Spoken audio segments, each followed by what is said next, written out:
A shovelful of healthy soil contains more living organisms than the number of human beings on the planet.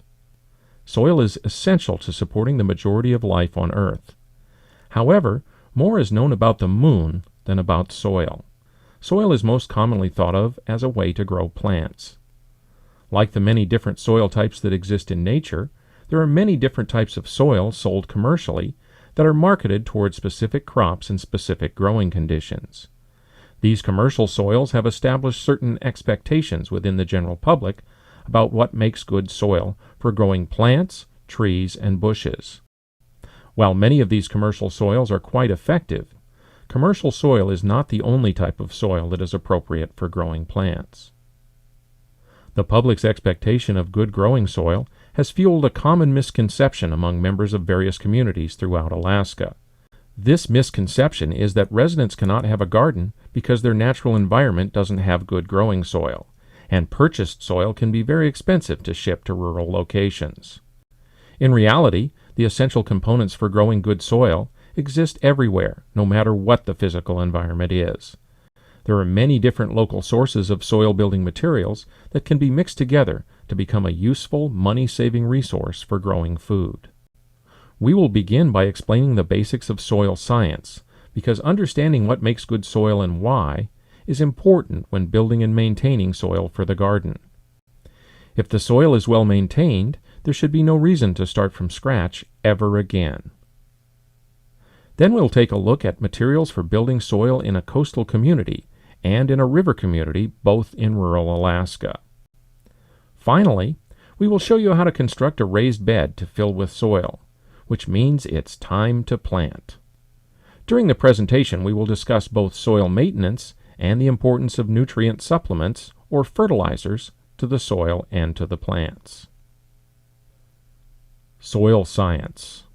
There are three basic aspects of soil that are important when developing a soil mixture: biological, nutrient content, and physical. Biological. Established soil is a living system full of microbes. Microbes are tiny organisms that can only be seen with a microscope. Some of the soil microbes are helpful and promote healthy plants, while others are not.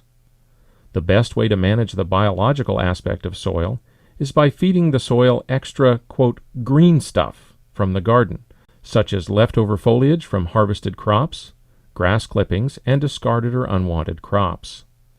Adding fresh compost is another way to improve soil biology. Maintenance to improve soil biology is important because it helps to increase the number of helpful soil microbes, so they will outnumber the not-so-helpful microbes. Nutrient content. Soil needs nutrients for plants to feed off of in order for the plants to grow. In general, Alaskan soils tend to be really low in nutrients, so adding nutrients is very important. There are two ways to improve nutrient levels in the soil: by adding organic fertilizer and by adding conventional fertilizer. Organic fertilizer comes from living or once living things such as food waste, fish products, and compost. Organic fertilizers can also be purchased and include materials such as bone meal, lime, and rock phosphate. Different sources provide different types and amounts of nutrients. Conventional fertilizer consists of concentrated nutrients, usually in salt form, and is normally purchased in a bag from a store. Physical. The soil needs to be able to physically hold the plant upright and allow both air and water movement. There are three physical characteristics of soil: mineral content, organic matter, and spaces between particles for air and water movement. The mineral part of soil consists of ground-up rocks of various sizes. Mineral sources include sand, silt, and clay. Sand particles are larger than silt particles, which are larger than clay particles. The sizes of the mineral particles impact all of the soil characteristics, such as drainage, the ability of the soil to hold water, the microbes present in the soil, and how the soil responds to fertilizer application. For example, sand soils allow water to drain very quickly, so they are useful in very rainy areas, but need to be watered frequently during dry periods. In contrast, soils with a lot of silt and/or clay don't drain as easily. Another important aspect of the different mineral particle size is the ability to hold nutrients. Sand particles, which are the largest, don't hold nutrients as well as silt or clay. Basically, sandy soils may need to be fertilized more frequently than soils with more silt and/or clay in order to provide the level of necessary nutrients for the crops. The organic matter is the squishy part of the soil, made up of dead stuff like grass, leaves, and tree parts, etc. Organic matter is also the component that creates space for water and air movement in the soil. It also acts like a sponge to hold both water and nutrients. The most important things to keep in mind about soil for the home gardener are: 1. There should be enough soil to adequately provide support, nutrients, and space for growing plants. 2. The soil should hold moisture. 3. Water should drain down through the soil, not in any other direction. 4. The soil should hold nutrients and slowly release additional nutrients to the plants. 5. The soil should have plenty of spaces for water and air movement.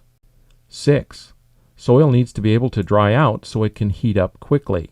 Soil in raised beds and bare soil, soil with no plants growing in it, heats up the quickest. 7. Surface water on the soil needs to be controlled to minimize erosion and runoff. Some methods include using raised beds versus not using one, the angle of the raised bed, and not allowing the soil to get so dry that the wind blows it away. 8. Make appropriate space in your planting area for walking, standing, and kneeling. By specifying space for these activities, you will avoid compacting the soil around plants, which can have a negative effect on various aspects of the soil. 9. Finally, prepare soil adequately to make planting easy. This includes loosening soil, breaking up large clumps, and removing large roots. Every part of Alaska has soil. Sometimes you just need to be creative about where to find it and how to use the sources that you find. It's good and sandy, but it's lacking in organic material. So, considering that we're right across from the beach, the addition of kelp, seaweed would be fantastic, and it would add a nice organic mix to it. In Sitka, this soil everyone calls ash soil, and it's very highly sought after. Really? And because of the yeah, because of micronutrients. Remember, and it's the orange stuff. And I found patches of it in globs like this up underneath there, which was probably underneath the main surface. Yeah. A good maybe 3 feet. Wow. 2-3 feet. So this is in the B horizon, which is the solid soil horizon, and it's somewhat weathered, but it's still dark with organic material. This is great stuff, but I mean, you see the difference in color. Right. It's a lot lighter, and this is a lot lighter and less nutrient rich. Not necessarily less nutrient rich, just a different amounts. And this is exposed, so it's surface, so you're getting the kind of organic, and this is a little bit more hidden. Not too much. I tried to scrape away the best I could to get straight, but I got some profile shots too. You know. So this would be okay to dig up more and then add stuff to it. Absolutely. I just want that little plot over there. No, I think it'd be great. It's good organics, potassium. This is high. This is above the high tide line, right? This is above the high tide line.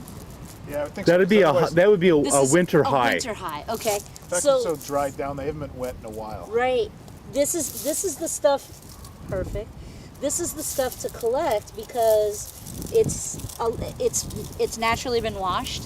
So the rain is the rain has washed it of most of the salt. So you end up with a product that isn't going to throw your salt balance in your soil off too much. It'll have the nutrients inside it. Yep. But on the surface, all the salt water would have been, all the salts from the ocean will have been washed away. Right. Which is exactly what we're looking for. So when you collect, so when you collect kelp from the beach, you want to be at a water mark that's very high to allow it for the least amount of salt input. And this is great material right here, and mixed in with this, you've got shells from a crab, which have lots of calcium, which are going to be fantastic for your plants. They're going to need calcium. Just this little teeny crab shell. That's cool. And you've got lots of different types of shells. Mussel shells and clam shells,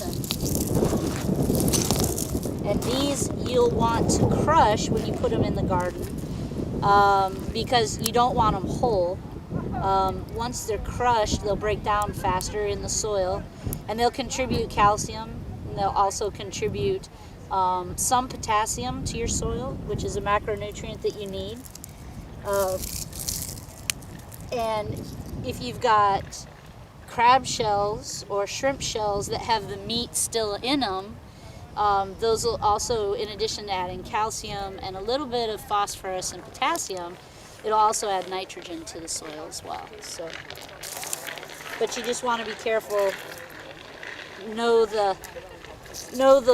your visitors in your garden. If there's bear potential or dog potential, then this is also becomes an attractant as well. If the shells don't naturally aggregate up to one spot, simply collecting a pile of these shells together, put them in a bucket and take a big old rock and smash them until you turn them.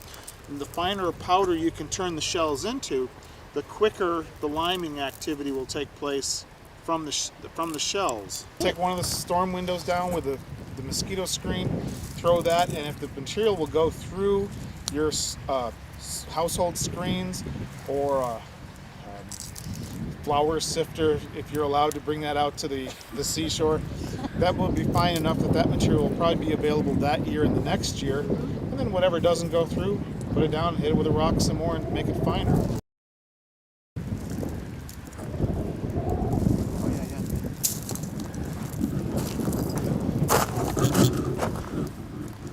All that organic matter will become available very quickly once it gets some water trapped into it. This happens to be rainwater that is making it wet. It's not ocean water. So salt isn't as much of an issue. Correct, so it'll be nice and clean.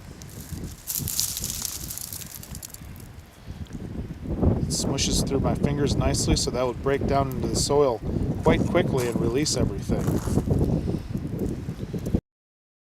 And because it's it's high enough above the tide line that it's been washed of salt. So just like when you're collecting shells and seaweed, you want to make sure that you're collecting sand that's not got a lot of salt in it. If you do, there's not a problem. You just will have to wash it.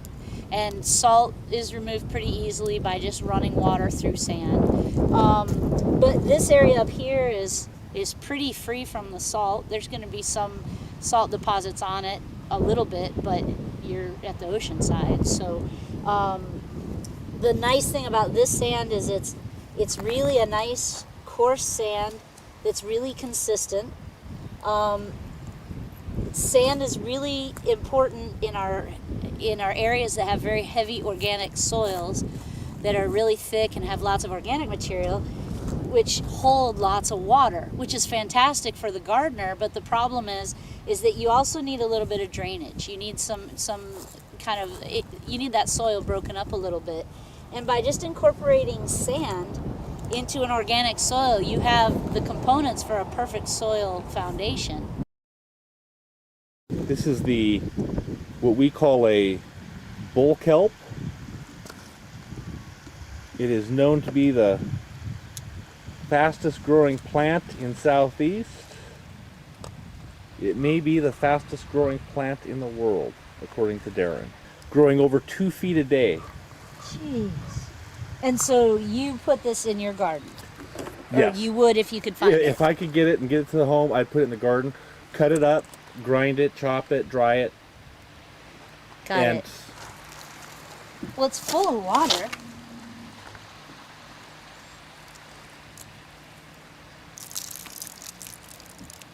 So you definitely need to cut it and dry it.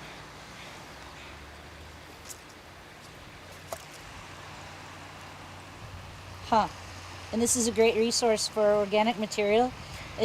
Is it nutrient rich? The thing about it is you want to Seaweed, what do they call it? Seaweed tea. Okay. And the idea is you put it in a bucket and you just let it sort of like rate water and let it decompose in that and make Okay. seaweed tea. And in that it releases all the stuff and it turns into a goo. Gotcha. And you just sort of like put that in by the plants and they love it. Nice. Huh. That's cool. That is some... There's a specific thing in there that makes it grow so fast. Okay. And that's one of the things you want in your garden. Gotcha. So by letting it steep kind of in these buckets, you're getting that water-soluble thing out? Right. Wow. Do you, when you make the tea, do you just take wads like this and throw in a bucket? Cut Or it do up. you cut it and shiver it? Or... You cut it, put it in there, mix it with some of the poppy kelp. Right. And it just turns into the most disgusting slime. Right. And that's exactly what we're looking for. That is cool. This is just beach sand that we collected.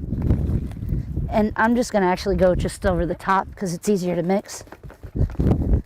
So what we've done with this particular bed is we've got a raised bed with our really nice, highly organic soil. And now we want to incorporate sand.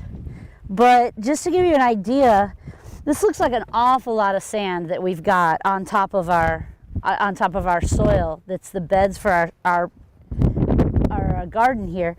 But what we want to show with this is that actually this is 2 5-gallon buckets and 4 5-gallon buckets full, or a load of sand here, and it looks like an awful lot, but it actually isn't very much at all. It's just barely covering the surface here.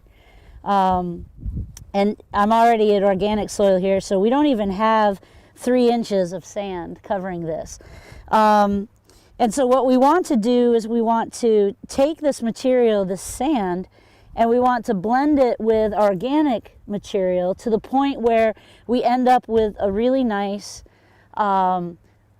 sandy organic blend. And so what we'll do is, just right here, just to give you a feel for what this is like, I'll take some sand and mix it with organic. This is too much sand, almost too much sand here in this part. So we're going to want to mix it with a little bit more organic in it. It's just like cooking. You just keep adding till it looks right. You want it to have enough organic material that it's still going to have that water holding capacity, so you can still hold its own, but you also want that sand incorporated into it so that it allows for the drainage of the water, so that the organic material isn't holding it. So looking at this, pile of silt here, the color of this silt is a very gray color, and compared to my jacket, which is black, and this in soil studies, this is called Glade soil, Gleyed. And Glade soils refer to soils that have turned this color due to a lack of oxygen. So this soil, the smell of it is it's sort of sulfury, and the reason for that is because there's no oxygen in this soil. And it's gray because of the iron content. This is unoxidized iron for the most part that turns it this color. Once this, if this soil were dried and allowed to have air inside of it, and dried and mixed, it would probably turn just the normal color of local silt. So this would be material that we would like to collect, or we should avoid something like this? No, you should avoid this, just because it takes so much work to bring this to something that's usable for the garden. So this is just a road in a community that has been widened in the springtime after breakup, and this is actually a really great place to find some soil for your gardens. A couple buckets from this side. It's really easy access. It's right on the road, and actually this material is pretty good in terms of what we want for a growing medium. In this situation, this is a very sandy soil. It's a fine sand, but there is silt in it, so that's really nice too. There are some pieces of organic matter. There's some little bits in here, but taking this home and mixing it with compost that you have, or some other organics that you may have, would be a really nice blend for a pretty easy soil to put together for your home garden. Yeah, so you've got Tundra here, and then this is the sand, just like we've seen the sand in the sand pit, down here underneath this. But this whole area here where the root zone is, you can see all the roots from the plants that are above. This whole area here it's silt in this area with a lot of organic material. This. And so there's this layer of peat here. So this is basically this really dark layer that you can see here. This really dark layer. The reason that you can't see the dark is because the wind blows the silt. This is so powder fine. But this peat layer here is just years and years and years of tundra that have decomposed and died and are sitting here. So you've got this really nice organic mat. And even though this is at the edge of a sand area in Bethel, you can see this on riversides quite a bit. You can see this kind of undercut of the water and these layers of peat that are overhanging or even have fallen. These are excellent sources of organic material to get for your garden and then add them into the garden. Last year, because I end up in my garden, right? I mean, whatever I started, I loved this Whitney's potting soil. Okay. Get it on the barge from Span, Alaska, and this is a real nice consistency, but it's soil. It's loose and dry, but it's still soil. So what I did last year was like, hey, I'll just take the two basic starting materials and I'll just make topsoil and sand just like I would. So I made a sand topsoil mix and transplanted into that. Well, what happened is, this is so heavy when you go to water it, it breaks your tray. So you got this tray of heavy plants this size. It's pure mineral soil. Oh man, it's too heavy, and the plants didn't do too well. So that was my first experiment, I'm gonna end up in this kind of material in the ground, but it doesn't work very well in a small little pot. It's too heavy, it breaks the tray. So you have to double up the trays, then you run out of trays. So got rid of that idea. And if you look at take a typical bag of mix or potting soil and you read the ingredients. Peat is the #1 ingredient. Okay. Peat and bark or some kind of wood material and compost. So we have those materials. Here's peat. So this is your native peat. This is native peat. Yeah. From out there. And the thing is, when you get it, it's going to be wet, okay? So what I found works really good, you let it dry out, like in my garage. I let it dry. When it dries, I can rub it like this. So I'll come over and take some peat, and I'll rub it, and it breaks it down. I'll just go like this. Instead of a grinder, that's too wet. But the real dry stuff, I'll get all the pieces broken down, real small. Okay. So I mix peat, take some sawdust. Oh, speaking of fertilizer. You know, sawdust from a chainsaw. Not chainsaw wood chips. Chainsaw wood chips. Okay. Not circular saw, because that sawdust is too fine and too grind. somebody that's cutting like a year's worth of logs. I got 6 or 7 big bags of this sawdust in my house. So sawdust, peat, and then compost. You know, here's compost from my yard. Just take out the bigger chunks and mix in the compost. And again, more peat. Most is going to be peat heavy. And what I'll do is I'll make a nice mix. Take out the big particles. And this is what I'll use. And again, it's in my garage. It's dry. It's not wet. And what I'll do is I'll cut it. I'll throw a little bit of soil in, you know, starting mix or potting soil. And I'll get a nice dry, fluffy mix, which is just like what you'd buy in the store, except it's local materials. Throughout Alaska, raised beds have proven to be beneficial for growing crops. The soil in raised beds warms up more quickly than ground soil. Raised beds help contain the garden area, particularly in areas of limited space, and because they're built above ground level, there's no need to break up, till, or otherwise work the soil in order to build the bed.